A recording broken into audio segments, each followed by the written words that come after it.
দর্শক শ্রোতা, খুব সংক্ষিপ্ত একটা খবর আপনাদেরকে জানাবার জন্য বলছি যে বাংলাদেশকে নিয়ে ভারত ইতিমধ্যে তার সীমান্তে কিন্তু কিছু বাড়তি সেনা তারা যুক্ত করেছে এবং তারা খুব ভয়ঙ্করভাবে বাংলাদেশ নিয়ে তারা পরিকল্পনা করছে। এজন্য আমাদের বাংলাদেশি যারা আছেন তাদেরকে বলবো যে অতি উৎসাহী না হয়ে অন্ততপক্ষে বাংলাদেশকে নিয়ে চিন্তা করতে হবে এবং আগামীর বাংলাদেশ কোন পথে যাবে সেটাই আমাদের চিন্তা করবেন।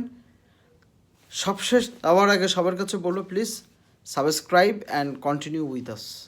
দর্শক শ্রোতা, খুব সংক্ষিপ্ত একটা খবর আপনাদেরকে জানাবার জন্য বলছি যে বাংলাদেশকে নিয়ে ভারত ইতিমধ্যে তার সীমান্তে কিন্তু কিছু বাড়তি সেনা তারা যুক্ত করেছে এবং তারা খুব ভয়ঙ্করভাবে বাংলাদেশ নিয়ে তারা পরিকল্পনা করছে। এজন্য আমাদের বাংলাদেশি যারা আছেন তাদেরকে বলবো যে অতি উৎসাহী না হয়ে অন্ততপক্ষে